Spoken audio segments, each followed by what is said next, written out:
For your interview as an AI engineer, explain what RAG is. RAG, or Retrieval Augmented Generation, is actually super simple. It's a way to give an AI access to fresh or private data without retraining the model. Why do we even need that? Can we just fine-tune a model? You could, but that's slow, expensive, and the moment your data changes, the model is already outdated. RAG avoids that completely. So what does RAG do instead? It lets the model cheat in a controlled way. How? Think of the AI like a brilliant student taking an exam.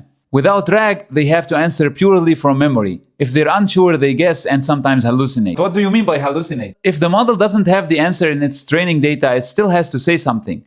So it predicts a confident-sounding answer even if it's wrong. Does RAG fix that? Yes, RAG is like letting that student bring an open textbook into the exam. They don't need to memorize the facts, they just need to read the right page and explain it. How does that work technically? When you ask a question, we don't send it straight away to the LLM. First, we search our own data for the most relevant documents. So the AI searches before it answers? Exactly. Those documents are then attached to your question as context, and only then does the model generate an answer. Is that what happens when I upload a file to ChatGPT? Yes, the system retrieves the relevant parts of the file and tells the model, use this information to answer. So AI is not magically knowing new facts, right? Right, it's reasoning over the information you provided. That's why answers become more accurate and hallucinations drop dramatically. Why is everyone using RAG right now? Because it lets you build AI systems on your own company data without retraining models or leaking information. So RAG is basically a workflow that combines the reasoning power of an LLM with the accuracy of your own data. That's literally it.